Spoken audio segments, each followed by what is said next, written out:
Welcome. Take a deep breath. Feel the air enter your body, soft and alive, as you step into a space of healing, love, and self-discovery. This is not just the beginning of a book. This is the beginning of a new relationship with yourself. You Can. Heal Your Life by Louise Hay is one of the most beloved self-help books ever written. First published in 1984, it sparked a quiet revolution in the hearts of millions. But this isn't just a book. It's a mirror, a prayer, a personal conversation with your inner world. It's a guide that helps you uncover something we often forget. You are not broken. You are not defined by your past. You are not stuck. And you are not powerless. You are the author of your own story. Who was Louise Hay? Louise Hay wasn't born a guru. She wasn't a therapist or a trained psychologist. She was, like so many of us, someone who had suffered deeply. Born in 1926 in Los Angeles, Louise faced a life full of hardship. She was abused as a child, dropped out of school, struggled with poverty, and later developed cancer. But somewhere, within her, she carried the seed of something powerful, the belief that life could change, not from the outside, but from within. That belief became her life's work. Louise discovered something radical. Our thoughts are not just words in our head. They are seeds. They take root. And when we nurture them with belief and repetition, they bloom into reality, good or bad. She realized that unhealed trauma, guilt, resentment, and self-hatred manifest not only in our emotions, but in our bodies, relationships, and daily lives. And she did something brave. She healed herself. Not just her cancer, but her shame, her fear, her need for external validation. And then she turned around and helped millions do the same. What is You Can Heal Your Life about? At its heart, this book delivers a simple message. If you are willing to do the mental work, almost anything can be healed. That mental work is rooted in a deep understanding of how thoughts create our reality. Louise teaches us that every belief we hold about ourselves, our worth, our past, our future, is like a command sent to the universe, to our cells, to our experiences. This isn't about magical thinking or toxic positivity. It's about the science of attention, the power of focus, and the energy of intention. Louise shows us how the stories we repeat silently, I'm not good enough, I always fail, no one loves me, become scripts we unknowingly act out. But when we change the script, we change the story. This book offers powerful tools for that change. Affirmations, mirror work self-love practices, forgiveness rituals, and deep spiritual awareness. Louise invites us to shift from blame to responsibility, from fear to trust, from shame to love. The healing themes, some of the themes that will unfold throughout this journey include: you are the power in your world. Nothing outside you has greater authority over your life than your own beliefs. Every thought matters. The words you speak to yourself, even unconsciously, create emotional and physical consequences.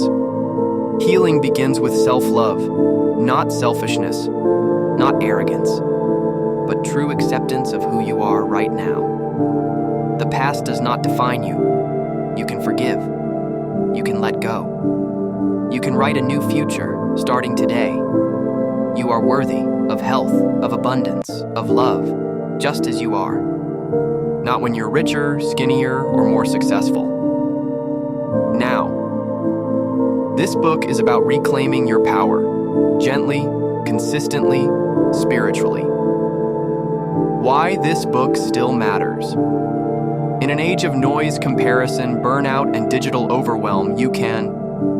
Heal Your Life reminds us to come home to the quiet voice inside, the one that knows the truth, the one that whispers, you are enough, you are loved, you can heal. That voice may be buried under years of conditioning, trauma, and pain, but Louise shows us it can be uncovered, not through force, but through gentleness, through repetition, through faith in your own worth.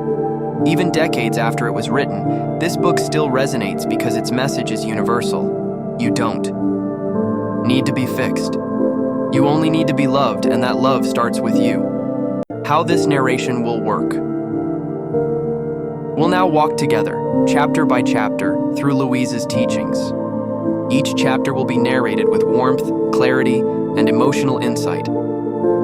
For every chapter, you'll receive a story-like explanation of key lessons, gentle unpacking of emotional truths, affirmations, and metaphors that bring healing to life, real world. Reflections to help internalize the teachings.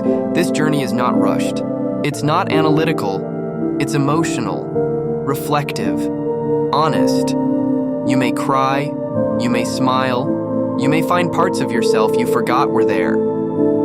A final word before we begin. Wherever you are in life, hurting, healing, growing, grieving, this book meets you there, and it holds your hand like a wise, kind friend. Louise often said, "You've been criticizing yourself for years and it hasn't worked. Try approving of yourself and see what happens." So let's try. Together. Chapter 1, What I Believe. What we think about ourselves becomes the truth for us. Louise Hay. Imagine waking up one morning and realizing that the way you've been speaking to yourself for years, maybe decades, has been more damaging than any external wound. That every "I can't," "I'm not good enough," or "I always mess up" wasn't just a passing thought, but a command, a program, one that your mind and body obeyed without question. This chapter is the foundation of Louise Hay's belief system, a soft but unshakable truth. Our thoughts create our experiences. Let's walk into that truth together. The mirror of the mind. Louise opens this chapter not with data or science, but with conviction. We are responsible for everything in our lives, and the best and the worst. Now pause. That's a heavy statement. It can even feel offensive at first. Are we really responsible for illness, for heartbreak, for abuse? Louise is careful here. She doesn't mean blame. She doesn't say we are at fault for our suffering. She says we are capable of healing it, and that healing begins by owning our ability to change our inner world. Think of it like this. Your mind is a garden. Your thoughts are seeds. Every day, without realizing it, you are planting something. Love or fear, resentment or hope. The body, your relationships, even your financial reality, they're all soil that grows what you plant. And the beautiful thing, you can change what you plant starting right now. Thoughts as builders or destroyers. Louise introduces the core idea that every thought we think is creating our future. If this sounds like New Age optimism, pause again. Consider your own life.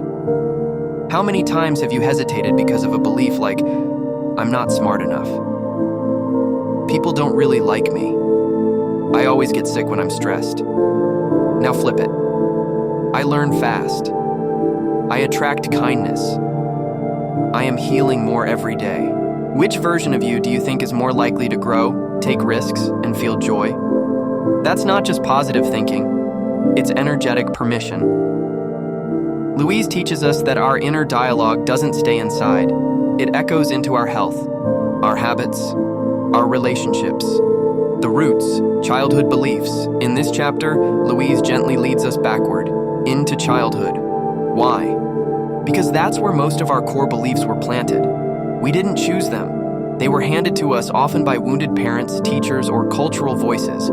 Don't be too loud. Money is hard to earn. You're too emotional. You'll never be good at math. Men are bad. Women are weak. These phrases become truths. And because children are sponge-like, we absorb them as identity. Louise encourages us to stop and reflect. Whose voice is in your head when you feel ashamed? Whose words come up when you're trying to grow? The beauty here is that what was learned can be unlearned. What was planted without love can be rerouted with compassion. The role of self-love. Louise doesn't talk about love the way greeting cards do. Self-love to her is not narcissism. It's not vanity. It's a sacred responsibility. It is saying, "I am worthy of kindness from myself and from life. I release the need to punish myself for old mistakes. I choose to nourish myself, body, mind, and soul." She points out how lack of self-love shows up. constant self-criticism, attracting toxic relationships, chronic illness, financial self-sabotage, fear of success or joy. When we don't feel worthy, we unconsciously repel the very things we crave. Self-love is the antidote. It's not a one-time act, it's a practice.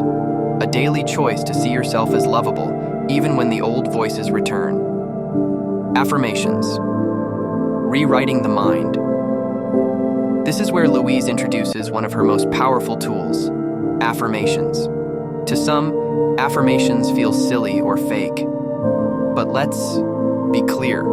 Your mind is already affirming things whether you like it or not. Every "I always mess this up," every "I'm not good enough," every "nothing ever works for me." That's an affirmation. Louise teaches us to consciously choose new ones. I am safe. I am worthy. I love and approve of myself. My life is getting better every day. She reminds us, we don't have to believe them yet. Just start saying them. The belief comes later, from repetition, experience, and evidence. Health and illness. Here's where Louise challenges traditional thinking the most.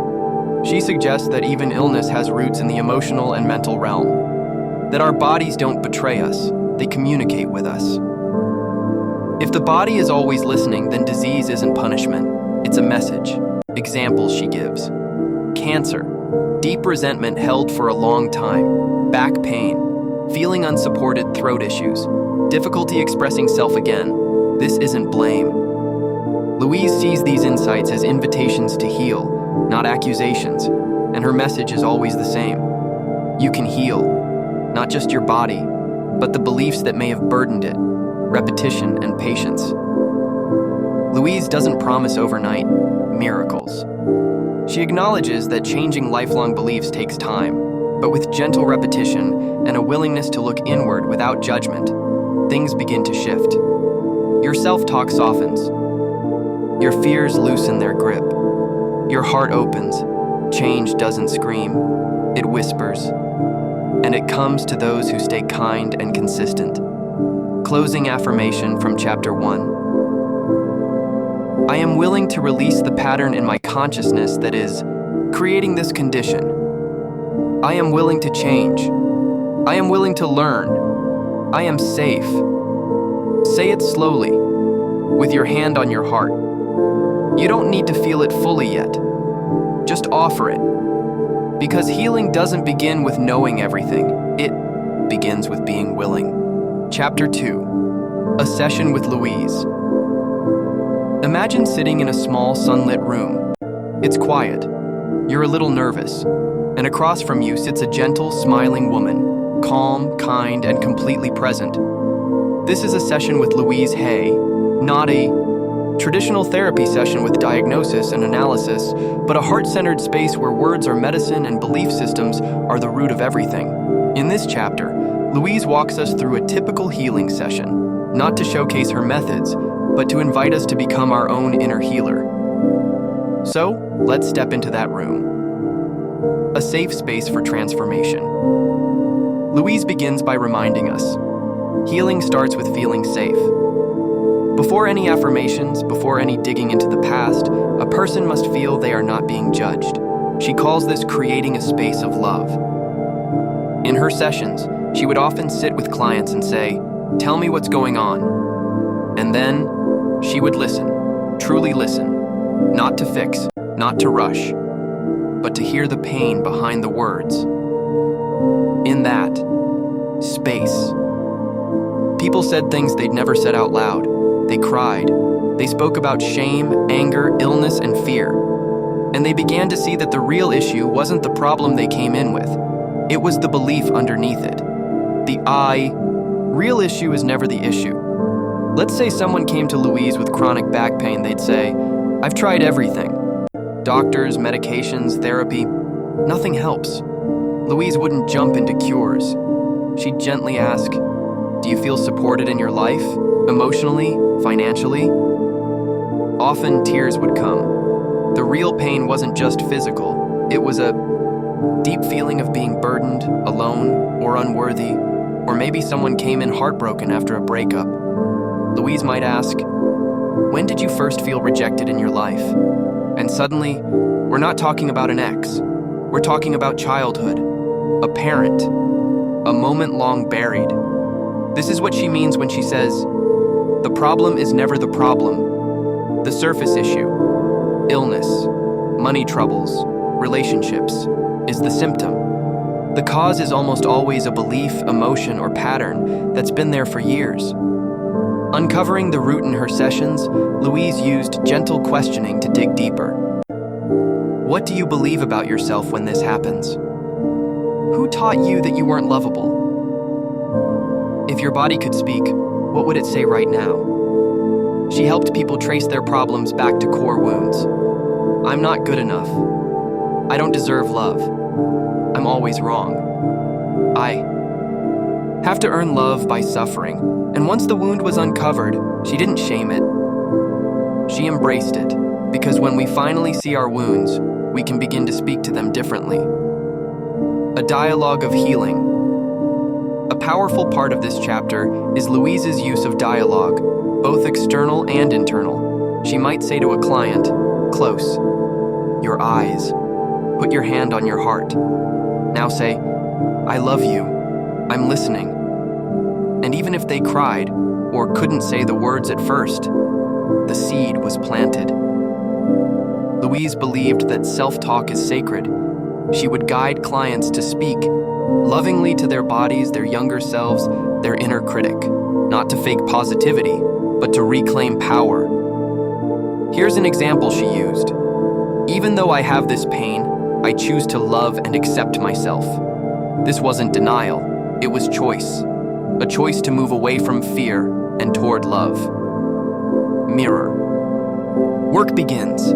This chapter also introduces one of Louise's most transformative tools, mirror work. She would often ask clients to stand in front of a mirror and say, "I love and approve of myself." Sounds simple, right? But most people couldn't do it. Their eyes would drop, their throat would tighten, years of self-judgment would rise up. But that's the point. The mirror reflects not just your face, but your relationship with yourself. Louise encouraged people to stay with it, to feel the discomfort, not run from it. And eventually, with repetition, the reflection changed, because they changed. Healing as a layered process. Louise never claimed her sessions were magic fixes. In fact, she said, "People often want instant healing, but real change is like peeling an onion, one layer at a time. Sometimes the first session simply revealed pain, the second brought anger, the third introduced compassion, the fourth, a whisper of peace. Healing isn't linear, it's cyclical." And Louise honored that rhythm. Forgiveness, a cornerstone no. Session was complete without the topic of forgiveness, but she clarified. Forgiveness is not saying that what happened was okay. It's saying, "I no longer want to carry the poison inside me." She helped people forgive parents, abusers, partners, even themselves, not because they deserved it, but because they did. Forgiveness, in her world, was not a spiritual bypass. It was emotional freedom, a sample session in action.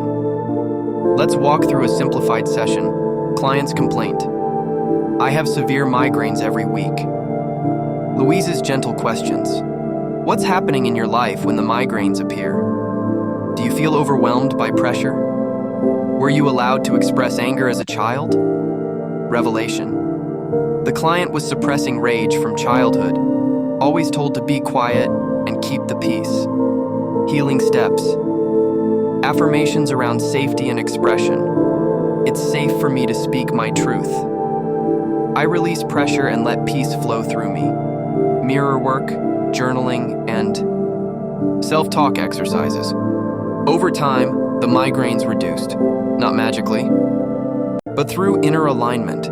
This is the kind of journey Louise guided people on, not to fix them, but to help them return to themselves.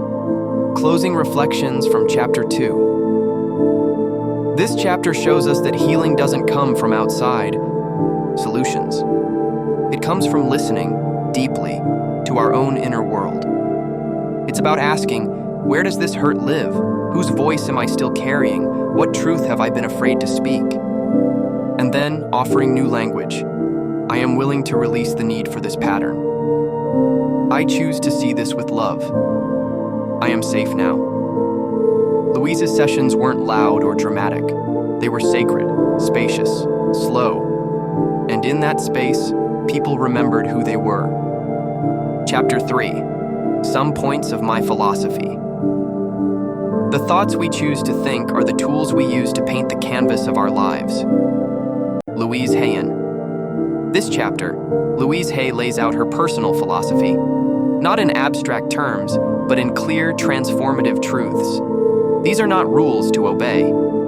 They're invitations to explore. They're signposts pointing toward a way of living where healing, joy, and peace are not only possible, they are natural. This isn't just a philosophy of the mind.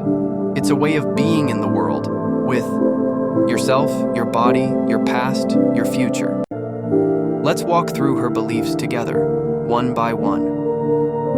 1. We are each 100% responsible for all our experiences. This might be the boldest and most freeing belief of all. Louise doesn't mean we're to blame for everything that happens. Life, after all, includes other people, systems, pain, and unpredictability. But what she does mean is this: we are responsible for how we respond. We are responsible for what we do with our pain. We are responsible for the meanings we assign. This means if we've been carrying shame from childhood, we can release it. If we've been replaying betrayal, we can break the loop. If we've been expecting failure, we can choose hope instead. Responsibility isn't punishment, it's power. 2. Every thought we think is creating our future. Each thought is like a ripple across water. It starts small but spreads far. Negative thoughts, especially habitual ones, act like magnets for more of the same. But Louise's message isn't fear-based. It's hopeful, because if negative thoughts have power, so do positive ones. Affirmations like, I am worthy of love.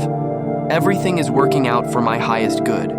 I am in the process of positive change. Aren't magic spells. They are mental medicine, and over time they become your new inner truth.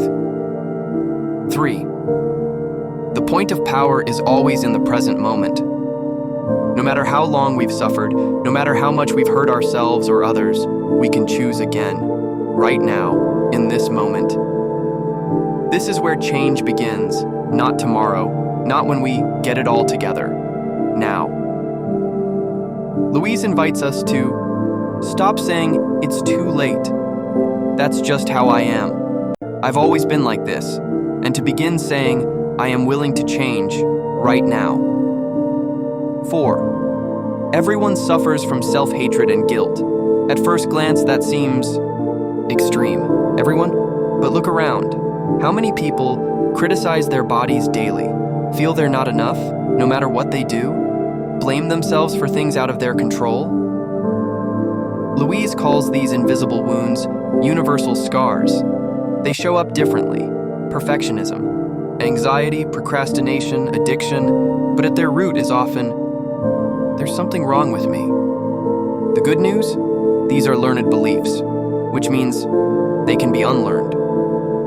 5. The bottom line for everyone is, I'm not good enough.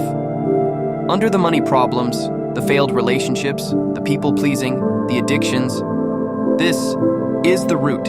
It shows up in whispers. They'll leave me if they really know me. I need to prove myself constantly. I can't rest. I haven't earned it. Louise doesn't shame us for this belief. She holds it gently, like a wounded child, and she offers a new truth.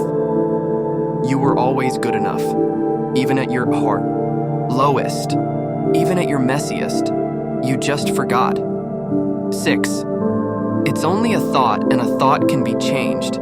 This is perhaps the most liberating idea of the book. So many of us treat our thoughts like facts, but they're just thoughts. I'll never be healthy again. A thought. No one really cares about me. A thought. I always screw things up. A thought. And thoughts are not permanent. They're habits, reactions, echoes from someone else's voice. If you learned them, you can unlearn them. Louise's favorite tool for this? Affirmations. Not fake positivity, but intentional rewiring. 7. We must be willing to begin to learn to love ourselves. This isn't optional, it's essential. If we want to heal, to grow, to feel peace, we must begin with love, not ego, not arrogance, but a quiet, steady sense of, I am valuable, I am deserving, I am lovable as I am. Louise offers practices. Mirror. Work daily affirmations, forgiveness letters, speaking kindly to your inner child, because self-love isn't a destination, it's a daily practice. 8. Self-approval and self-acceptance are the keys to positive change. So many of us think, if I punish myself enough, I'll finally be motivated to change. But Louise turns that on its head. She says, you've been criticizing yourself for years and it hasn't worked. Try approving of yourself and see what happens. Love opens, shame shuts down. Change begins when we stop attacking ourselves and start accepting who we are, right now. 9. When we really love ourselves, everything in our life works. At first, this sounds too good to be true. But here's what she means. When you love yourself, you leave relationships that don't respect you. You eat in a way that honors your body. You stop chasing approval from others. You ask for help. You rest without guilt. You attract better energy. You believe you're allowed to be happy. So yes, when you really love yourself, your life begins to work. A living philosophy. This chapter is not just a list of ideas. It's an invitation to adopt a new way of seeing yourself and the world. Louise doesn't force anything. She gently says, try this, see how it feels, be willing. This openness is why millions return to her words, not because she had all the answers, but because she reminded us that we do. Closing reflection. Let's pause with one of her favorite affirmations. Say it slowly, out loud if you can. I love and approve of myself. All is well in my world, even if you don't fully believe it yet. Let the words soften something inside you, because this chapter isn't just about what Louise believes. It's about what you're ready to believe now. Chapter 4, Resistance to Change. We may want to change. We may even be trying to change. But the very idea of change can trigger fear so deep, we don't even realize it's there. Louise. Hey, so far, Louise Hay has given us hope, insight, and tools. But what happens when we try to apply them and we freeze? What happens when, instead of healing, we procrastinate? Instead of doing the affirmations, we forget?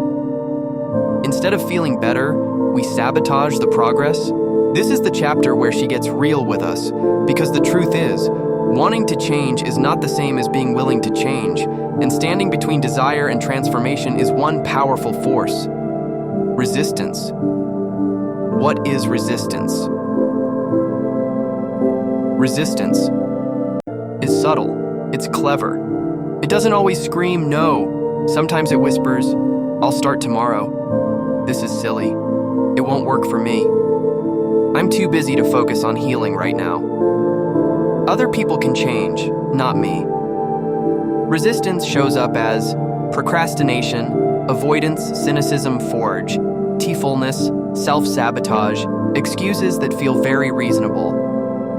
Louise doesn't judge this. She doesn't say, push through it.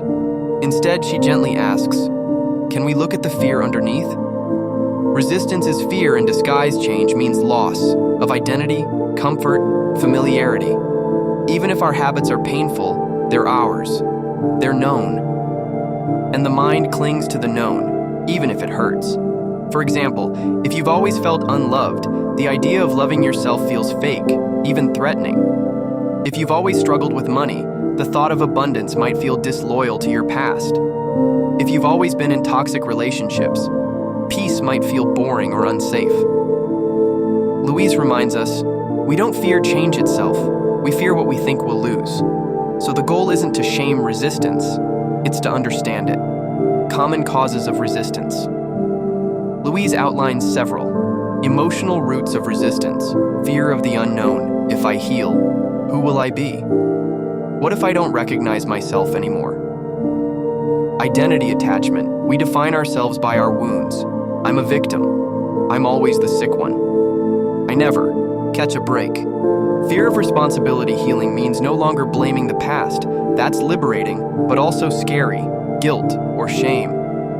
I don't deserve to feel good. I've made too many mistakes to be forgiven. Secondary gains. Sometimes our pain gives us attention, protection, or an excuse to avoid risk. Louise never accuses. She simply says, "Can you be willing to see what's underneath your resistance?" Even that is healing. I don't want to change. In her sessions, Louise often heard people say, "I want to get better. I'm tired of feeling this way." But when she'd offer a new thought or affirmation, resistance appeared. That won't work for me. I've always been this way. You don't understand my situation. And sometimes, deeper down, the truth came out. I don't really want to change. I want things to magically get better without me having to shift. This is human. Louise doesn't shame this voice. She soothes it. She reminds us that it's okay to be afraid. But what matters most is this. Are you willing to be willing? Even if you're not ready for full transformation, can you want to want it? That's where change begins. Clearing resistance. Gently, Louise gives us tools to work with resistance, not to destroy it, but to soften it, acknowledge it. I'm feeling scared to change. That's okay. Speak to it. Dear resistance, I see you. I'm listening. Use gentle affirmations instead of jumping to I love myself. Start with I am willing to learn to love myself. Breathe and visualize. Close your eyes. Breathe into the resistance. Picture it like fog, slowly lifting. Ask loving questions. What am I afraid of losing if I heal? What would feel unsafe about being happy? What if I didn't have to? Be perfect to begin changing? Change is a process, not an event. Louise reminds us, no one changes in a day. Healing happens in layers, like peeling an onion. One day you feel hopeful. The next, doubt creeps back. Then you catch yourself mid-negative thought and choose a kinder one. Then you fall into an old pattern again, and then you pause. You breathe. You choose love again. This is not failure. This is the path. Louise encourages patience. Even releasing resistance is a form of healing. Mirror work for resistance. She recommends using mirror work even when you feel resistant. Look into your eyes and say, even though I'm scared to change, I love and accept myself. Even though I feel stuck, I'm open to a new way. It's safe for me to grow. I am willing to let go of fear a little more each day. It may feel awkward, but awkward is honest, and honesty is the doorway to real change. A story from Louise's clients. In this chapter, Louise shares stories of people who were stuck in resistance. A woman who had tried every diet but couldn't lose weight until she stopped hating her body and started thanking it. Man with recurring illnesses who realized he was afraid of being healthy because health would mean he had no excuse not to pursue his dreams. A mother who resented her children's demands until she admitted her fear of losing her identity. In each case, the breakthrough came not through willpower, but through willingness. Closing affirmation for chapter 4. Let's say this together, slowly. I am willing to release resistance. I am safe to grow and evolve. I welcome change gently. I trust the process of life. Resistance is not the enemy. It's a sign that something sacred is being stirred inside you. So be kind to it. Sit with it. Love it until it lets go. Chapter 5. How to change. All the events you have experienced in your lifetime up to this moment have been created by your thoughts and beliefs of the past. They were created by the thoughts and words you used yesterday, last week, last month, last year. However, that is your past. It is over and done with. What is important is what you are choosing to think and believe right now. Louise Hay. This chapter is a turning point. You've learned the philosophy. You've felt the resistance. Now comes the real question. How do I actually change? Louise Hay's answer is both simple and profound. You don't force change. You allow it. You practice it. You build it one thought at a time. This chapter is not about overhauling your life in one sweeping motion. It's about planting seeds, new beliefs, new patterns, new rituals, and letting them grow with care. Let's begin. Change begins in the mind. Louise reminds us that nothing changes on the outside until it shifts on the inside. You can switch jobs, move cities, end relationships, but if your beliefs stay the same, the patterns will repeat. Why? Because you carry yourself with you. She writes, if you want to understand what you're experiencing, look at your thoughts. If you want to change your experience, change your thoughts. But change doesn't start with perfect thoughts. It starts with awareness. Step 1. Become aware of your thoughts. Begin by simply noticing, not judging, not fixing, noticing. Watch what your mind says about your body, your worth, money, love, health, the future. For example, do you constantly say, I can't afford that? Do you groan when you look in the mirror? Do you expect people to disappoint you? These are thought habits, and thought habits create emotional landscapes. Louise suggests keeping a thought journal, just for a few days. Write down common inner phrases you catch yourself repeating. The goal isn't to criticize, just to become conscious. Step 2. Clean the mental house. Once you're aware of your thought patterns, Louise invites you to start clearing out what no longer serves you. Imagine your mind like a house. Over the years, clutter has built up. Self-judgment, fearful expectations, old resentments, limiting beliefs from your parents, teachers, or society. You wouldn't try to clean the whole house in an hour, right? You'd pick one corner and begin. Maybe that corner is how you talk about money. Maybe it's how you respond to failure. Maybe it's how you treat your body. Louise says, begin anywhere. Just begin. Step 3. Replace old thoughts with new ones. This is where affirmations come in. Not as empty mantras, but as replacements. Let's say you catch yourself thinking, I never get anything right. Pause. Breathe. Then gently offer a new thought. I'm learning. I improve every day. Over time, those replacements become your new inner voice. Not because you forced them, but because you chose them repeatedly. Here are some foundational affirmations Louise recommends. I am willing to change. I approve of myself. I deserve to be happy. I am in the process of positive change. Life loves me. It's only a thought, and a thought can be changed. Write these down. Post them on your wall. Speak them into your mirror. Whisper them before sleep. They are not lies. They are seeds. Step 4. Heal the inner child. One of the most moving parts of this chapter is Louise's discussion of the inner child. She reminds us that many of our beliefs were formed before we could understand the world.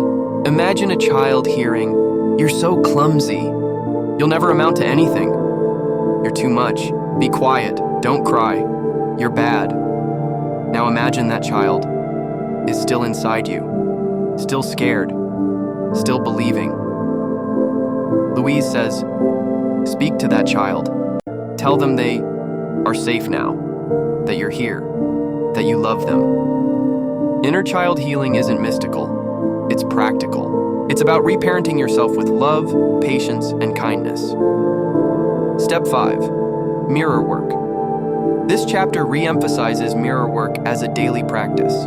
It might feel uncomfortable, but that discomfort is proof of where healing is needed. Start. Simple. Look into your eyes. Say, I love you. Say, I forgive you. Say, I'm proud of you. Say, I am safe. Say, I am enough. If tears come, let them. If you can't say the words, say, I'm willing to try. Louise often said, the mirror shows you what you most need to heal. Step 6. Practice forgiveness. Forgiveness is a pillar of change, but Louise defines forgiveness differently, not as condoning someone's actions, but as letting go of the emotional bondage. Forgiveness isn't for them, it's for you. Try. I forgive you. I release you. You did the best you could with what you knew. I no longer carry this pain. I am free. And most importantly, I forgive myself. I choose peace. Step 7. Build a daily practice. Louise encourages us to create a healing ritual, something consistent, something yours. Example: daily routine. Morning. 5 affirmations in the mirror. Afternoon. Write down one negative thought you caught and flip it. Evening. A gratitude list or inner child note. Weekly. Read an inspiring page, do a forgiveness letter, or meditate on peace. It doesn't have to be perfect. It just has to be yours. Change is not made in leaps. It is made in moments. Louise's voice of encouragement. Throughout this chapter, Louise's tone is that of a gentle coach, not pushy, not demanding. She keeps saying, "You can do this. I believe in you. Start where you are. That's enough." She wants us to stop waiting to be ready. The truth is, you're already ready, because you're willing. Final affirmation.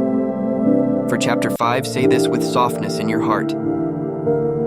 I am willing to release old patterns. I am willing to see myself differently. I am open to change. I choose thoughts that support my highest good. This chapter is a toolkit, but the tools mean nothing unless we pick them up. You don't have to be perfect. You just have to begin, and you already have. Chapter 6, Building the New. The only thing we are ever dealing with is a thought, and a thought can be changed. No matter what the problem is, our experiences are just outer effects of inner thoughts. Louise Hay in the last chapter. Louise guided us through how to begin changing. Now comes the next question. What do I build in its place? This chapter is about creating the new patterns, planting the new beliefs, and gently reinforcing them every single day until they grow strong enough to carry you forward. If your old thoughts were weeds choking your joy, this chapter is where you start planting a garden of new ideas, loving thoughts, empowering beliefs, peaceful habits. Let's step into the practice of building the new. The mind is a garden. Louise often describes the mind as a garden, one that needs tending. If we don't consciously plant good thoughts, then weeds, negative patterns, take over. You don't have to hate the weeds, just notice them, gently pull them out, and replace them. Don't fight the old. Focus on building the new. That's the philosophy of this chapter. Don't shame your past. Don't fear relapse. Just begin, again and again, to choose better thoughts. Daily thought construction. Louise suggests creating a supportive mental routine, the way you'd stretch your body before a workout. This is not about positive thinking in a fake or forced way. It's about mental hygiene. Just like brushing your teeth or bathing, your mind needs daily clearing and conditioning. Here's what she recommends. Wake up and affirm. Before grabbing your phone or thinking of your to-do list, today is a new beginning. I am safe. I am supported. Life loves me. Check in throughout the day. Catch critical thoughts. Pause. Replace. Old. I always mess this up. New. I am learning and growing. Evening reflection. Before sleep, ask, what thought did I change today? What can I release with love? What am I proud of? Affirmation. Practice. Real and repetitive. Louise emphasizes. Affirmations only work when practiced regularly. It's like reprogramming a computer. But instead of one magical phrase, choose affirmations that feel believable, reflect what you want to grow into, touch something true in your heart. Examples. I trust the process of life. I am worthy of all good things. I let go of the need to struggle. It is safe for me to succeed. I forgive and set myself free. Say them out loud. Write them. Record them and play them as you walk. Make them part of your world. Over time, they begin to reshape you. Planting with intention, Louise recommends working with specific life areas when planting new beliefs. Self-worth, I am enough just as I am. I love and accept myself. Ta. Health, every cell in my body is filled with love. My body is healing now. Money and prosperity. Money flows to me easily and freely. I am open to abundance. Relationships, I deserve love and respect. I attract kind, healthy people into my life. Choose a focus, stay with it, let it grow. Interrupting old patterns building. The new also means learning to interrupt the old. When you hear yourself saying, "Nothing ever works out for me," stop, smile, say, "Cancel that. I choose a new thought." Don't panic. Don't punish yourself. Correct with kindness. Every time you do this, you're laying down new neural pathways. You're showing your subconscious, we're building something better now. Mirror work. Cementing the new in this chapter, Louise doubles down on mirror work as a cornerstone of building the new. Why? Because when you say something to your own face, it creates a deeper impact. Try this daily. Look into your eyes. Breathe. Say, "You are doing great. I love you. Thank you for trying." Over time, the resistance will fade, and what's left will be recognition. You will begin to believe the love in your own eyes. Creating emotional safety change only lasts if it feels safe. If your inner child feels scared, it will sabotage progress. That's why Louise encourages you to build emotional safety nets. Ways to do that. Keep a soothing object near you, stone, necklace, journal. Write love letters to yourself. Repeat, "It's safe for me to grow." Ask yourself often, "What do I need right now?" Safety is not weakness. It's the foundation of lasting change. A story of building the new Louise shares stories of clients who were stuck for years until they began daily, small shifts. One woman, stuck in financial anxiety, began saying, "I always have enough." At Xiao's. First, it felt fake. But after months of repetition, she began to make different choices. She saved. She asked for what she was worth. She stopped giving energy to scarcity. Eventually, her reality caught up with her belief. The new becomes real through practice. Letting go of perfectionism, you will not get it right every day. You will forget. You will fall back. That's okay. Building the new doesn't require perfection. It requires persistence. Louise reminds us, every time you repeat a new thought, you're getting stronger. Even if it feels small. Even if it feels slow. Progress is cumulative. Healing is cellular. Even the tiniest shift changes your entire energy field. Before sleep ritual, one of the most powerful times to install new thoughts is just before sleep. Why? Because your mind enters a suggestible, receptive state. Louise recommends whispering affirmations before bed. I release this day with love. My dreams are peaceful. Tomorrow will bring joy and miracles. I am safe. Let these words rock you to sleep like lullabies. Let your subconscious carry them into the night. Final affirmation for Chapter 6, repeat, slowly, aloud, or in your heart. I am building new, loving thought patterns. I am patient and kind with myself. Each day, my new reality grows stronger. I am safe, and life loves me. This chapter is your blueprint, not for perfection, but for practice. Each thought is a brick. Each word is a seed. Each moment is a choice. And you, dear listener, are already building the new. Chapter 7, Daily Work. The only way to permanently change the destructive patterns in our lives is to become aware of them and then work to release them. That's why the work is daily. Healing is not a one-time fix.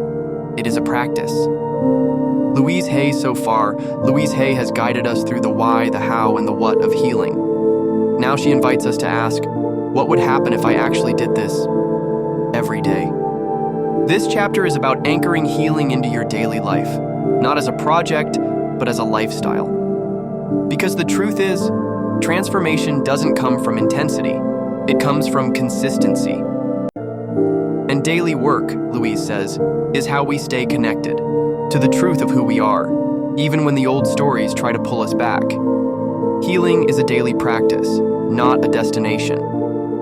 Louise opens this chapter with honesty. People often come to me wanting a one-session miracle, but real change is not an event. It's a practice. You don't need to fix everything today. You only need to create a rhythm, a healing routine that becomes as natural as brushing your teeth or having your morning tea. This chapter walks you through what that routine might look like and how it can gently rewire your mind and heart. Let's explore it step by step. Morning practice. Starting the day in love. Your first thoughts of the day set the tone. Louise encourages you to begin before you even get out of bed. Try this. Open your eyes. Don't reach for your phone. Place your hand over your heart. Say one or more of these affirmations. Today is a new opportunity. I love and approve of myself. Life supports me in every possible way. I am safe. These words are not meant to fix your day. They're meant to set your energy, to remind your nervous system, I choose peace before the world chooses my mood. Mirror work. 1 minute of truth. Each day, Louise asks us to stand in front of a mirror, just for a moment, and say, I love you. You are doing your best. You are safe. I forgive you. Even if it feels silly, even if you feel resistance, show up anyway. This practice, done daily, is like medicine for the soul.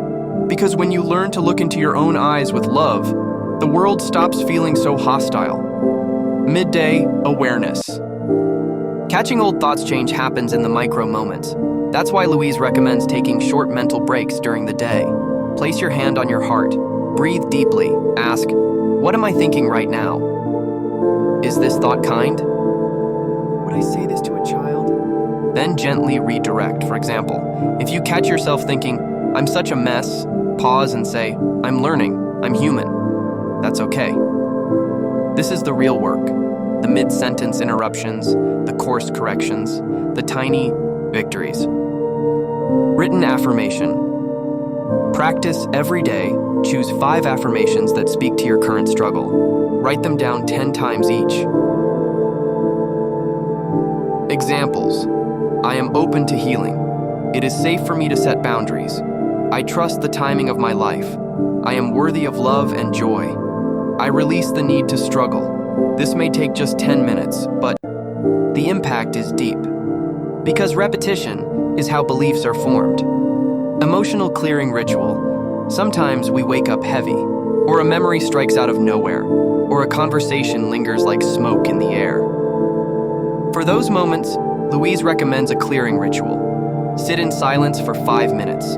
Acknowledge the emotion, fear, anger, sadness. Say, I see you. You're allowed to be here. I don't need to fight you. I choose to release you. Visualize the feeling as smoke, rising and dissolving in light. Follow with a loving affirmation. I am free to move forward. This is how you detox your energy daily. Evening practice. Closing the day with grace before sleep, Louise invites us to release the day completely. Try this evening routine. Sit in bed, light a candle if you'd like. Say, I release today. With love. Everything I did was enough. I forgive myself and others. I am grateful for... Name 3 things. I welcome rest, healing, and peace. You don't need a perfect day to feel peaceful. You only need permission to rest. Let your final thoughts be gentle ones. They will carry you through the night. Make it yours. This chapter doesn't give you a strict must-do checklist. It gives you a rhythm and invites you to customize it. Maybe you do mirror work in the car. Maybe your evening ritual happens in the shower. Maybe you whisper affirmations while cooking. What matters is consistency, not formality. The work is sacred because it is regular. Frequently asked questions, answered by Louise. Q. What if I forget to do the practice some days? A. That's okay. You're not being graded. Gently return when you can. Q. What if I don't believe the affirmations yet? A. You don't need to. Just keep saying them. Belief will grow with repetition. Q. What if I feel fake or uncomfortable? A. That's natural. That discomfort is showing you where healing is most needed. How long before I see results? Louise says, the amount of time it takes to make changes depends on how long you've been holding on to your beliefs. But one thing is certain. If you do the work, if you stay gentle, if you show up daily, your life will shift, not always dramatically, but deeply, steadily, permanently. Closing affirmation for Chapter 7. Say this with presence. Each day, I choose healing. Each breath, I choose love. I am gentle, consistent, and kind. My daily work brings peace into my life. Chapter 8. Relationships. Every relationship mirrors the relationship we have with ourselves. Louise Hay. Love, family, friendship, conflict, heartbreak, loneliness. No area of life reveals our inner world quite like relationships. And, in this chapter, Louise Hay gently leads us through the emotional mirror that our relationships provide, showing us that each person we attract, resist, or argue with is helping us meet an unhealed part of ourselves. Whether it's romantic love, parent-child dynamics, work stress, or friendships, Louise shows us a radical and freeing truth. The people in our lives reflect the beliefs we hold, especially about ourselves. Let's explore how to heal relationships by first healing the self. The mirror principle. Louise's central belief is this: every relationship is a mirror. When someone treats you poorly, when you feel unseen, when patterns keep repeating, it's not always about them. It's a reflection of what's inside you asking to be acknowledged. For example, if you often feel abandoned, you may have an unhealed wound from childhood that says, "I'm not worth staying for." If you constantly feel criticized, your own self-judgment might be attracting those dynamics. If you keep choosing unavailable partners, you may carry a belief that true love must be earned, not freely given. This isn't about blame, it's about recognition. Louise invites us to ask, what are my relationships teaching me about my own beliefs? Family patterns, the first love lessons. Our very first relationship is with our parents or caretakers, and for many, those early dynamics were painful. Emotional neglect, harsh criticism, abuse over protection, rejection. We internalize those experiences as truths. Love means walking on eggshells. If I'm not perfect, I'll be punished. I don't matter. To get love, I have to give up who I am. Louise teaches us to revisit these roots, not to blame, but to understand. Because what we don't heal in childhood, we unconsciously recreate in adulthood. The role of forgiveness. This chapter dives deep into forgiveness, not because it makes the past okay, but because you deserve peace. Forgiveness means releasing yourself from the bondage of old pain, accepting that people could only give what they knew, reclaiming your own energy. Louise often said, holding on to resentment is like drinking poison and expecting the other person to die. She encourages this daily mantra: I forgive you, I set you free. I forgive myself, I set myself free. Even if you don't mean it yet, start the practice. Forgiveness begins with willingness. Romantic relationships, the love we think. We Deserve. Louise explores how our self-worth affects our romantic choices. If you believe, I'm unlovable, I have to earn love, I always get left, then you may unconsciously attract partners who reinforce those stories. But once you begin affirming, I am worthy of deep, healthy love, I choose partners who respect me, I am whole with or without a relationship, you begin to attract differently or relate differently to the people already in your life. The outer shifts as the inner does. Boundaries versus walls. This chapter distinguishes boundaries, healthy self-respect, from walls, emotional armor. Many people who've been hurt build emotional walls, avoidance people, pleasing, shutting down, never trusting. But walls isolate us. Boundaries, however, connect us safely. Louise encourages us to affirm, it is safe to set boundaries. I can say no with love. I honor my needs and the needs of others. Healing relationships doesn't mean becoming passive. It means becoming conscious. Attracting healthy love, one of Louise's core teachings, is that we attract what we believe we are. So to attract respectful, kind, and supportive people, we must first treat ourselves that way. This means speaking kindly to yourself, not tolerating disrespect, even from yourself, releasing the need to fix or rescue others, cultivating joy, confidence, and self-care. Louise writes, when you fall in love with yourself, the world mirrors that back. It doesn't mean you'll never face conflict, but you'll face it from a place of power, not pain.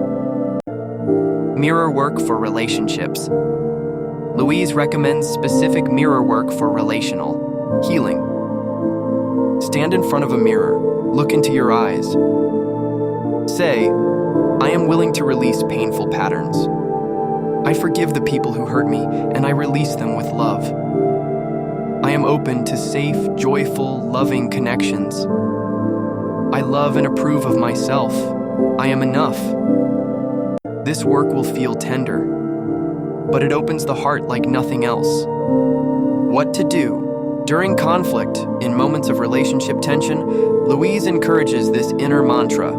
I choose peace. I respond with love. Before reacting, breathe, tune into what you need, ask. Am I responding from my wounds or my worth? Conflict is an invitation to either repeat an old pattern or write a new one. Releasing toxic ties, some relationships may no longer serve you, especially those filled with abuse, manipulation, or deep imbalance. Louise gently reminds us, releasing a person doesn't mean you don't love them. It means you love yourself enough to choose peace. You can let go with honesty, kindness, boundaries, forgiveness. And if you can't leave a relationship yet, she suggests working on inner detachment, healing your internal response even while the outer situation unfolds. Relationship affirmations. Here are a few Louise encourages practicing. I deserve healthy, respectful relationships. I give love freely and receive love joyfully. Every relationship teaches me more about myself. It is safe for me to be seen, heard, and loved. I release the past and bless the people in it. I am attracting relationships that support my highest good. Let these words soften your heart and reframe your expectations. Closing reflection. For Chapter 8, your relationships are not random. They are your soul's way of helping you grow. Each one is a teacher. Each one is a mirror. Each one invites you to return over and over to self-love. And the more you heal within, the more love you will give and receive without. Final affirmation for Chapter 8. I now release all fear and resentment. I open my heart to love. I am a magnet for healthy, kind, and joyful relationships. I love and accept myself, and others reflect that love back to me. Chapter 9. Work.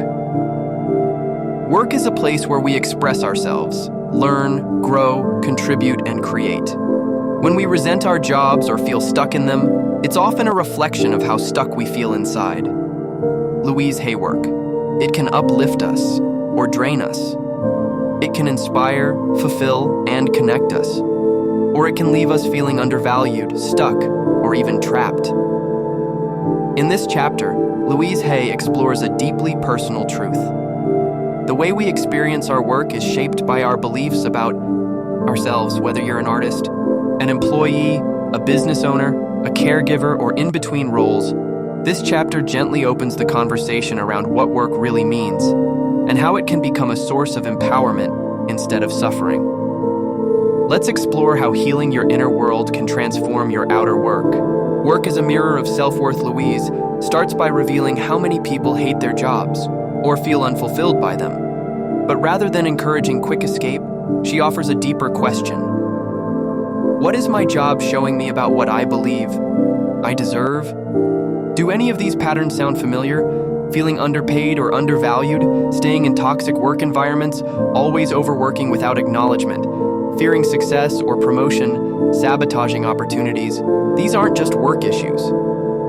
They are belief patterns. And Louise reminds us, if you want your work life to change, your beliefs must change first. Common beliefs that block success. Here are some limiting beliefs Louise often uncovered in clients. I'm not good enough to get paid more. I always have to struggle to earn. Authority figures will never support me. I'll never find meaningful work. If I succeed, people will resent me. These beliefs often stem from early childhood. Parents struggling financially, caregivers equating money with suffering, teachers shaming failure or ambition, cultural stories about scarcity. Louise invites us to ask, whose beliefs am I still carrying? About success, money, and work? Once you identify them, you can begin to release and replace, reframing the purpose of work. Instead of seeing work as a burden, Louise teaches us to view it as a place to express creativity, a space to grow, and serve a tool for self-discovery. A reflection of your internal self-image, she emphasizes, you are not your job title. You are a divine being expressing yourself through your work. Whether you love or hate your job right now, you can start affirming, I am open to finding purpose and peace in my work. Shifting work energy from the inside out. You may not be able to quit your job today, but you can shift how you show up energetically. Try this for 1 week. Begin each workday with this affirmation. I bless my work with love. I do my best, and that is enough. Before difficult meetings or tasks, pause and say, I am calm, clear, and confident. I choose peace. When conflict arises, I forgive this moment. I release the need to react. I respond with wisdom. You may be amazed how external situations shift when your internal energy changes, money and self-value. This chapter also explores the money-work connection. If you feel underpaid, overlooked, or chronically broke, Louise encourages you to examine your beliefs around value. She often heard clients say, I could never charge that much. People like me don't get rich. If I ask for more, I'll lose the job. But those thoughts are not facts. They are programs, she offers. Money-focused affirmations like, I am worthy of great pay for great work. Money flows to me easily and joyfully. I prosper doing what I love. Remember, money is not evil. It's energy. It flows toward what we believe we're worthy of. Dealing with difficult co-workers. What if the problem isn't the job itself, but the people? Louise says, every person you work with is either showing you love or giving you a chance to heal an old wound. She invites you to treat workplace conflict as a mirror. A boss who doesn't see you? Maybe your inner child felt invisible? A teammate who steals credit? Maybe you've doubted your own voice for years. This doesn't excuse bad behavior, but it helps you respond from clarity, not reaction. Try affirming. I choose peace in all my interactions. Every person is my teacher. I bless them and release judgment. This creates space for growth and boundaries. Finding your true calling. If you feel lost in your career, Louise offers this wisdom. You don't find your purpose. You follow your joy, and your purpose reveals itself. She encourages daily journaling on what activities energize you. What would you do if money weren't an issue? What do people thank you for? Even small breadcrumbs of joy can lead to big shifts. Affirm. My true work reveals itself to me now. I am aligned with work that supports my soul. Mirror work for career and confidence. Louise suggests standing in front of a mirror and saying, I am proud of how far I've come. I am open to new opportunities. I release all fear of failure. I deserve success and fulfillment. My work makes a difference. Do this daily, especially when fear or imposter syndrome creeps in. Your job does not define you. Louise reminds us, You are not your income. You are not your business card. You are not your degree. You are a spiritual being, and you are always growing. Whether you're between jobs, working a job you hate, or building your dream, your worth is unchangeable. And the more you align with love, the more your outer work will align with your inner truth. Closing affirmation for Chapter 9. Now release all resistance to success. I am open to joyful work. I give my best and receive the best in return. Life supports me, and I prosper doing what I love. Chapter 10. Success. Success is not about doing more or earning more. True success is about aligning with your joy, your purpose, and your inner sense of peace. Louise Hay. What is success? Is it money, a title, recognition, a house, a car, applause, a sense of finally making it? For many people, yes, that's what they were taught. But Louise Hay offers us a radical and healing alternative. Success is the natural result of self-love. This chapter gently rewires the entire concept of success, not to diminish achievement, but to remind us that the foundation of achievement must be worthiness, not hustle. Joy, not fear. Peace, not proving. Let's step into a more nourishing understanding of success, one that serves your spirit and your goals. What is true success? Louise opens this chapter with a simple question. What would success look like if it wasn't based on anyone else's opinion? Most of us were handed definitions of success as children. Good grades, like worthy big income, important approval, love, but these definitions often disconnect us from who we really are. Louise invites us to reframe success as waking up with inner peace, knowing your life is aligned with your values, doing work you care about, loving and approving of yourself regardless of outcome, contributing meaningfully to others without sacrificing yourself. She writes, "Success is living the life that feels right for you is not the one others expect." Beliefs that block success. Just like with work, Louise reminds us that inner blocks often stop success more than external circumstances. Here are some common beliefs that create unconscious ceilings. I don't deserve success. I'm not good enough. If I succeed, I'll lose my friends. I can't handle that kind of responsibility. Successful people are greedy or fake. These beliefs can quietly sabotage progress through procrastination, undercharging, shrinking, or attracting failure. Louise's gentle message is, your success doesn't take away from anyone else. There is more than enough for everyone. And most importantly, you are worthy, now, as you are. Redefining worth. Louise reminds us that success doesn't create worth, it reveals it, if you already believe it's there. This is a huge shift, because many people think, once I succeed, I'll feel good about myself. But if you don't believe in your worth now, no amount of success will feel like enough. You'll keep chasing more and still feel like an imposter. The new truth Louise offers, I am already enough. Success is how I express my gifts, not how I prove my value. Using affirmations for expansion, Louise encourages the daily use of affirmations that invite expansion instead of limitation. Examples: I am open to success in all forms. I deserve to be paid well for my talents. I am successful because I am true to myself. Success and joy go hand in hand. I allow myself to shine. Repeat these not to get something, but to align with what's already yours. Let the words unclog the channels of abundance, clarity, and confidence. Success and self-sabotage. Louise warns that many people begin to succeed and then sabotage themselves. Why? Because they don't feel safe being seen, celebrated, or wealthy. Success threatens their identity. They fear outshining others or being judged. Louise suggests using mirror work here. Look into your own eyes. Say, it's safe for me to succeed. I can thrive and still be loved. My success uplifts others. Practice this especially when success starts to feel uncomfortable. Comparison versus self-alignment. In today's world, it's easy to measure your success against others. Social media, careers, relationships. It can all feel like a constant scoreboard.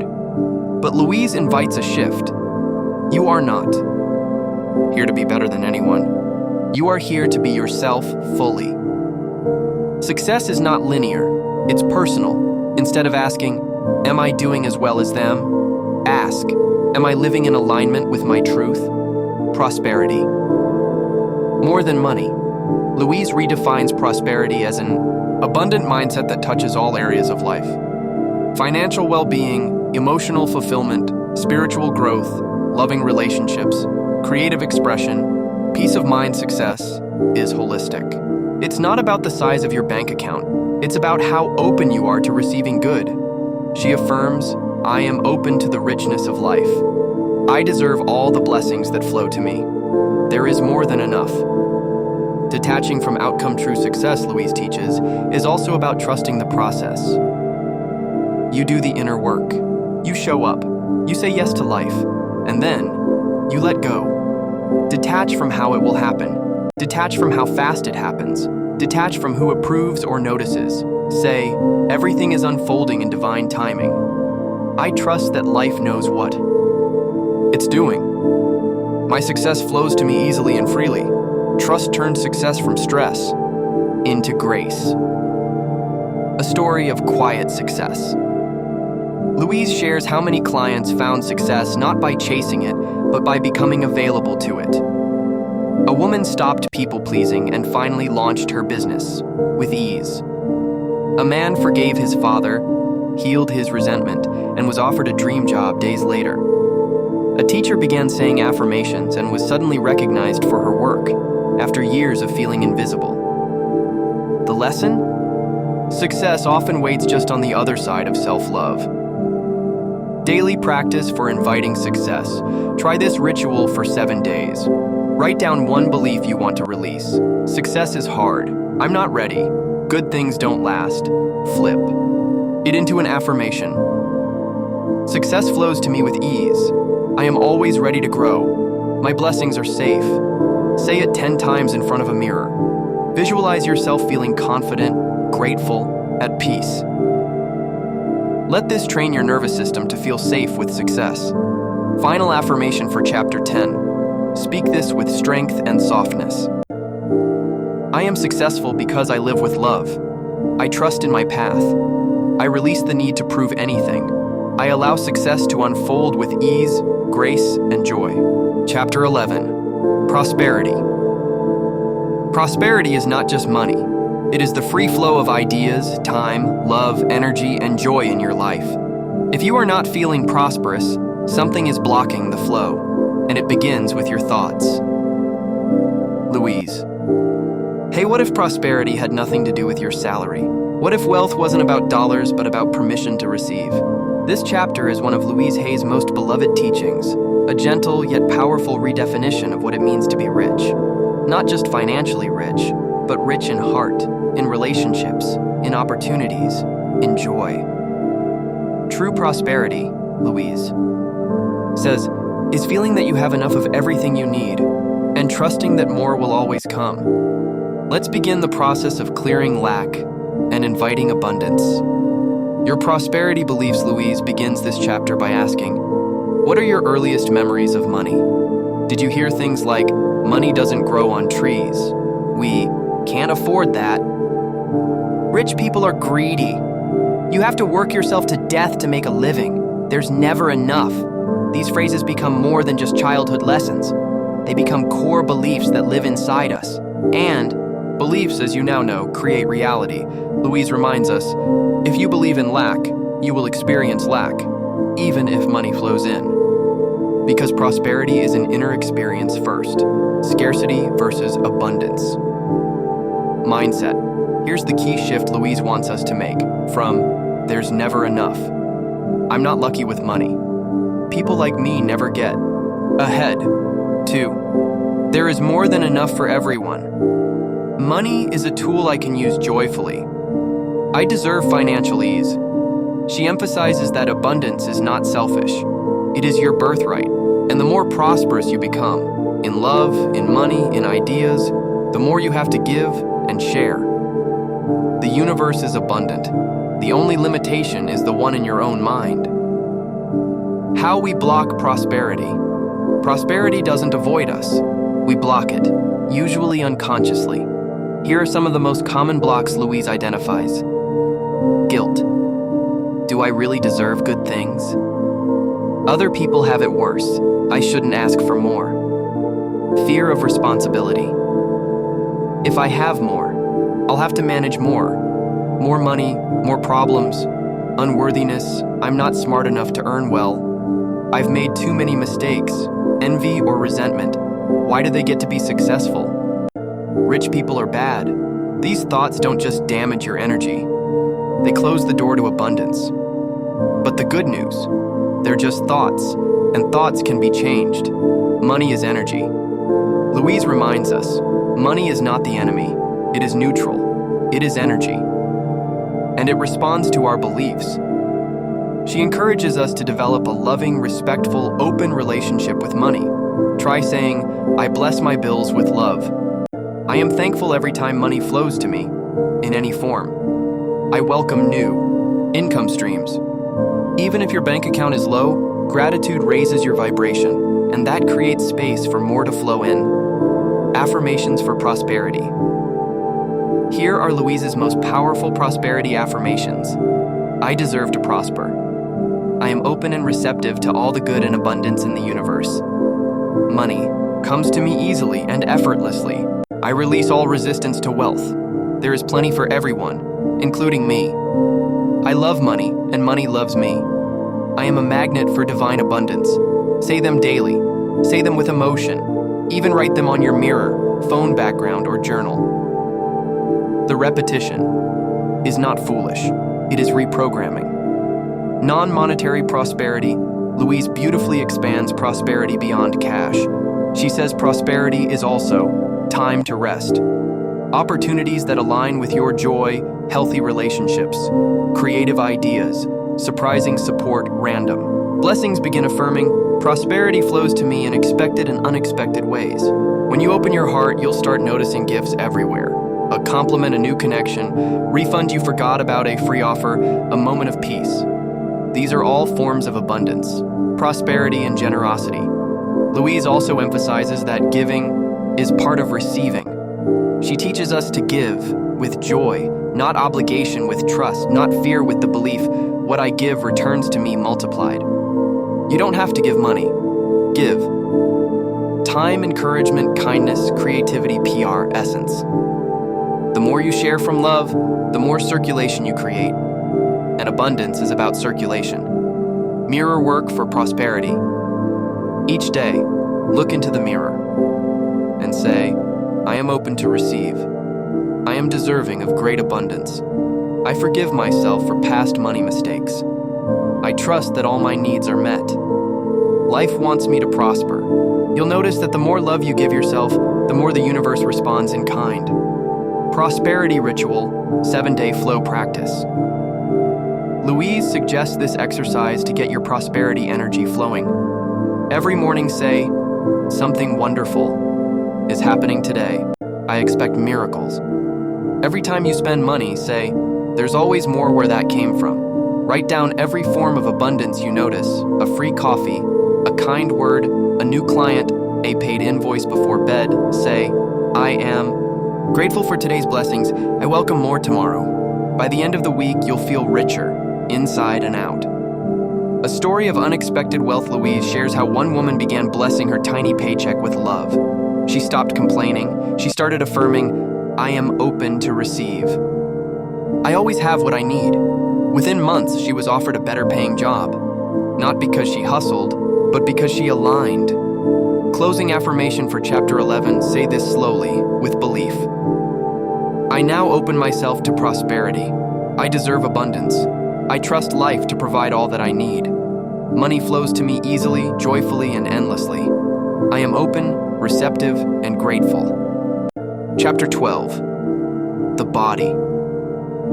The body, like everything else in life, is a mirror of our inner thoughts and beliefs. Every cell responds to every single thought you think, every word you speak. Louise Hay. Our bodies, the vessels that carry us through life, are not just flesh and bone. They are living journals of our stories, emotions, fears, and love.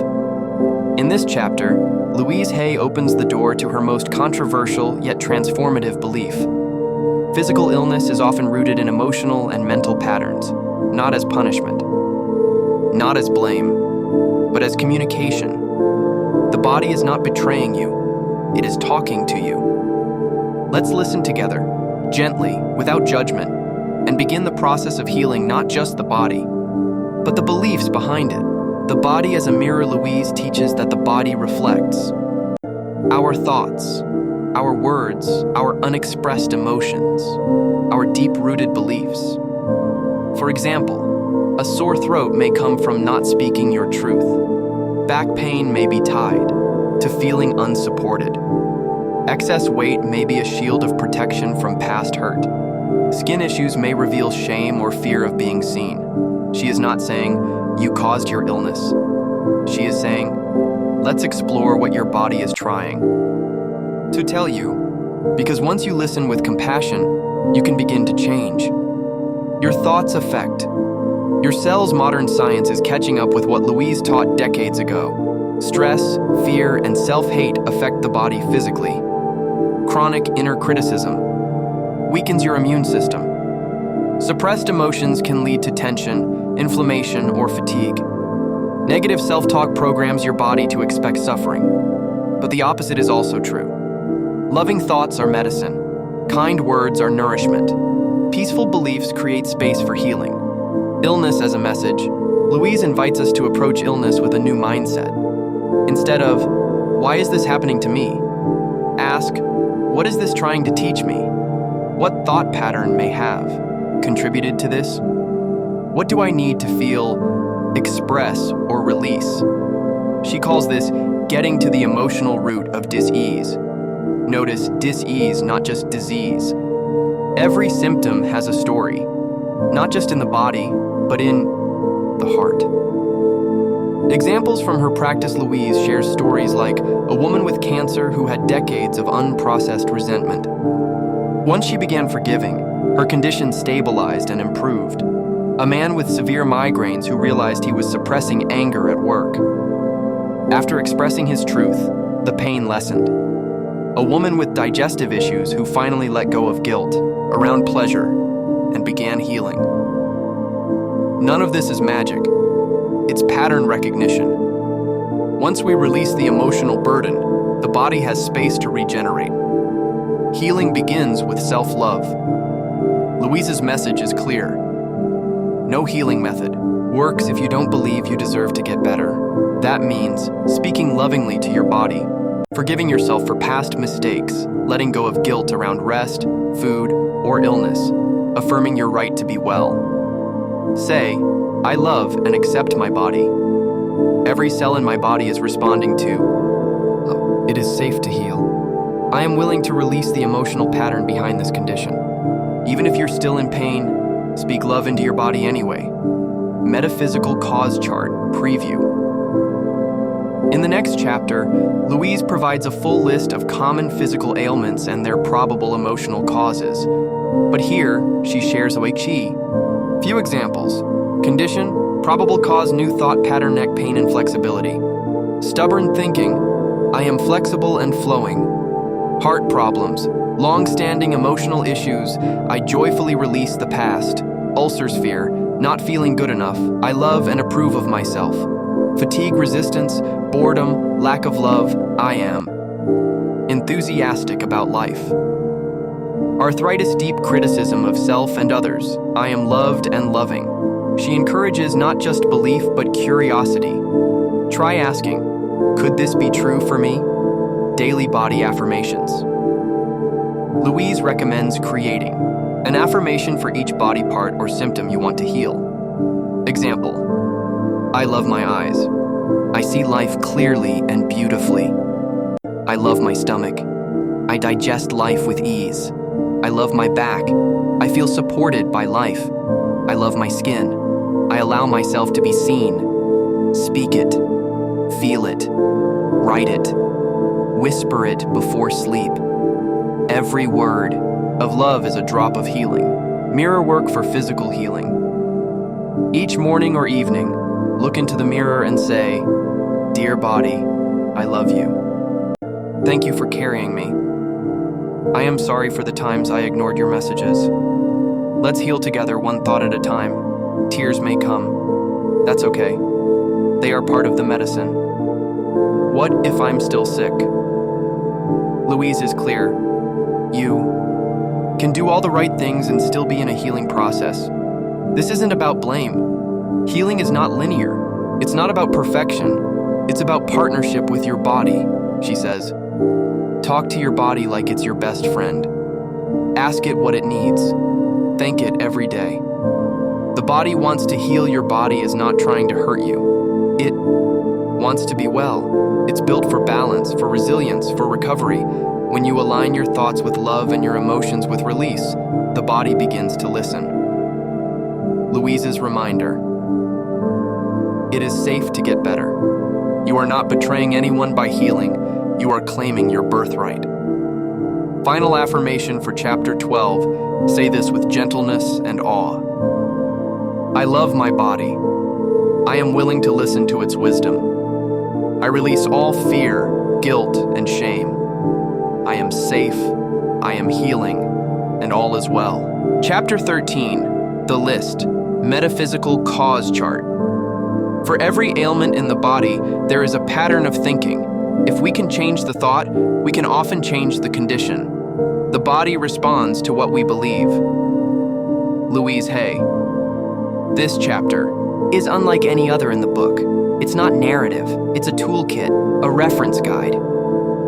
In it, Louise shares what she calls the list, a powerful table of common physical problems, their probable emotional cause, and a new affirmation or thought pattern for healing.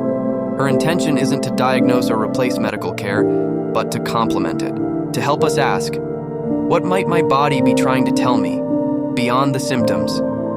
Let's explore how this chart works, how to use it, and how it can help you deepen your healing relationship with your body and mind.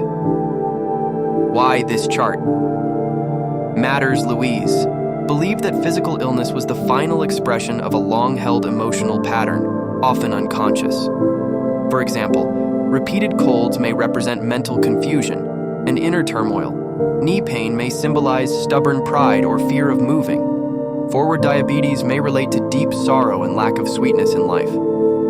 She compiled this list over decades of working with clients, not as rigid rules, but as patterns to consider. And most importantly, every condition comes with a new thought that invites healing. How to use the chart. Identify the condition or symptom you're dealing with. Look up the probable mental emotional cause. Say the new affirmation daily, aloud, in writing, or in front of a mirror. Use the insight as a starting point for self-reflection, journaling, or inner child work. Repeat the new thought like medicine, not with pressure, but with intention. Selected samples from the list. Let's go through some of the most common conditions Louise includes, along with her interpretations: heart problems, probable cause, long-standing emotional issues, lack of joy, hardened heart, new thought pattern, my heart beats to the rhythm of love, headaches, migraines, probable cause, self-criticism, fear, trying to be perfect, new thought pattern, I love and approve of myself, I am at peace with life, sinus issues, probable cause, irritation towards someone close, new thought pattern, I declare peace and harmony with everyone around, me, arthritis, probable cause, feeling unloved, criticism, bitterness, new thought pattern, I am love, I now choose to love and approve of myself, constipation, probable cause, refusing to release old ideas, holding onto the past, new thought pattern, I release the old and welcome the new with ease, fatigue, probable cause, resistance, boredom, lack of love for what one does, new thought pattern, I am enthusiastic about life, Energy flows through me with ease. Throat problems. Sore, tight, hoarse. Probable cause. Fear of speaking up. Suppressed rage. New thought pattern. I speak my truth freely and joyfully. My voice is valued. Weight issues. Probable cause.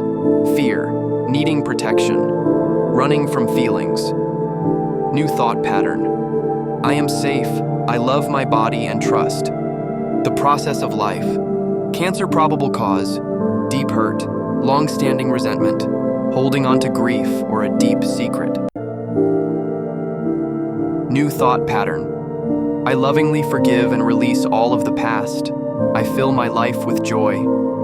Asthma. Probable cause. Feeling stifled. Suppressed crying. Not feeling safe. New thought pattern. It is safe to take up space. I breathe freely and fully. These examples are meant to spark reflection, not judgment. Your illness is not your fault, but your healing is within your power.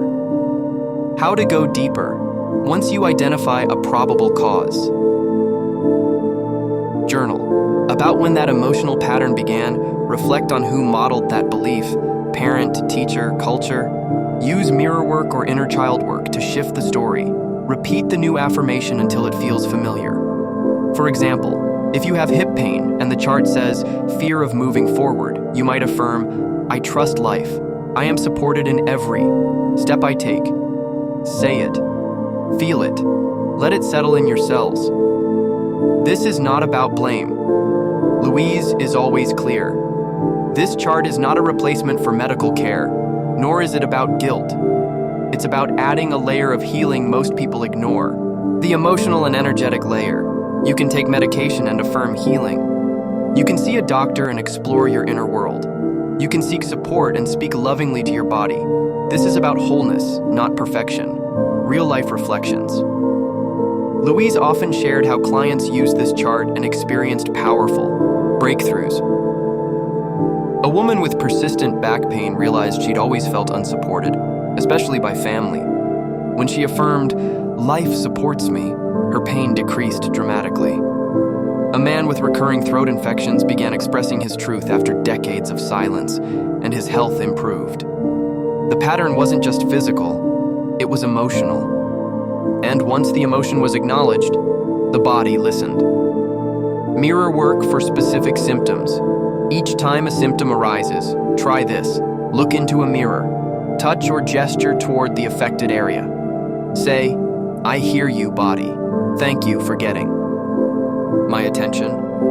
I am willing to release this pattern. Insert new thought from the chart. This builds a new habit, not ignoring pain, but partnering with it. A living document. Louise's list is not complete, and it doesn't need to be. It's a living map, a spiritual guide to help you ask, what am I ready to feel? What am I ready to release? What am I ready to affirm? Keep this chart nearby. Use it as a mirror, not a rule book. Healing is never about following someone else's answers. It's about listening for your own. Final affirmation. For chapter 13, say this with tenderness and trust. My body is a reflection of my inner harmony. I listen to its messages with love. I release old patterns with ease. I now create a new, healthy, vibrant body. Final reflection and thematic analysis. You can heal your life. In the infinity of life where I am, all is perfect, whole, and complete. Louise. Hey, take a breath. You've moved through fear, resistance, illness, forgiveness, success, relationships, and self-love. You've examined every layer of life through Louise Hay's lens, and maybe, without realizing it, you've already begun to heal. But what now? This final section isn't about another lesson. It's about integration, about remembering what this journey has taught us and where it leads from here. Let's reflect not with pressure, but with grace. Let the wisdom settle like soft rain over soil that's been tilled, stirred, and opened. Core message: your thoughts create your experience. At the foundation of "you can heal your life" is a life-altering belief. Every thought you think contributes to your reality. Your relationships, your health, your finances, your career.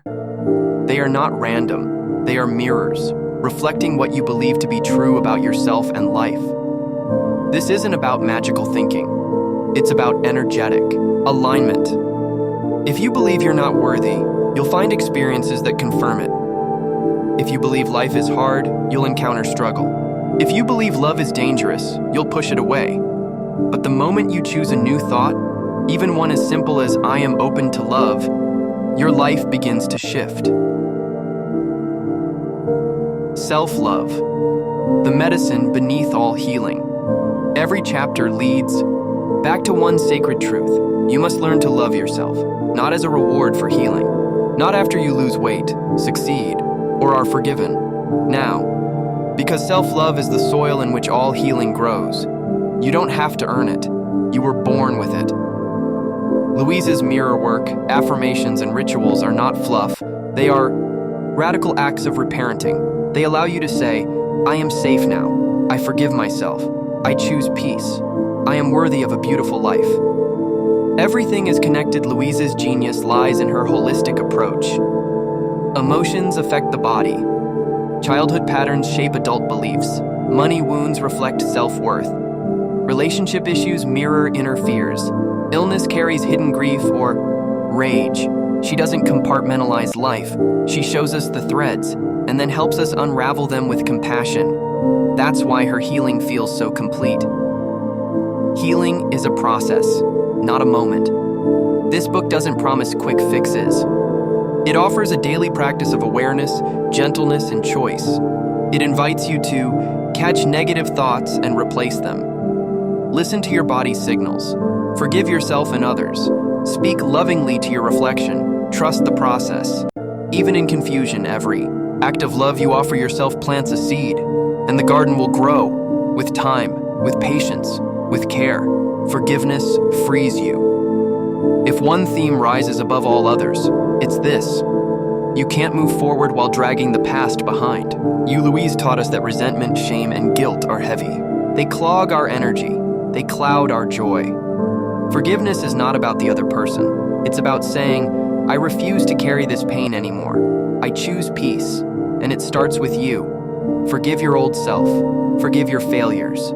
Forgive the years. Lost to fear, then step forward, light, open, and new. The power of choice. You may not control every circumstance, but Louise reminds you that you always control your reaction, inner voice perspective. Next, thought, intention. Every choice you make is a vote for the kind of life you want to live. So when you affirm, "I am willing to change," you open the door to miracles, quiet, deep, and real. Literary techniques that made this book timeless. Let's look at how Louise delivers her message. Simple, loving language, accessible to all ages, first-person affirmations, to build emotional resonance, gentle, repetition, to rewire deeply conditioned thoughts, personal, stories and client examples, for relatability, layered structure, starting with beliefs and moving into every domain of life, health, love, work, etc. She doesn't lecture, she holds space, she doesn't preach. She reminds, that's why this book doesn't age, because its truth is eternal. Why you can heal your life still matters. In an era of noise, algorithms, hustle culture, and constant comparison, this book brings us back to our inner compass. It reminds us, you are enough, you are safe, you can forgive, you can rest, you are allowed to heal and thrive. Its message continues to ripple through the self-love movement, holistic wellness, mind-body medicine, inner child work, trauma-informed coaching, and it will continue to live on. Because the need for healing is universal. Timeless lessons from Louise Hay. Here's what this book leaves etched in the heart. You are not broken. You are just believing a story that isn't true. The past is over. Your power is in the present moment. Loving yourself is not vanity. It's sanity. Every thought is either hurting or healing you. Choose wisely. Life supports you. always, when you align with love. Final mirror. Affirmation: go to your mirror, or imagine your reflection in your mind. Look into your eyes and say, I love you. I really, really love you. You are enough. You always have been. And I will be here for you, always. Let those words land. Not just in your mind, but in your heart, your breath, your body. Let them begin the next chapter. Final closing statement: you've completed, you can heal your life. But this isn't an ending. It's a return to truth, a return to love, a return to you. Now, carry this healing into your world. Speak kindly, think lovingly, choose consciously, and when you forget, just begin again. Because the truth is, you can heal your life, and it begins with loving yourself.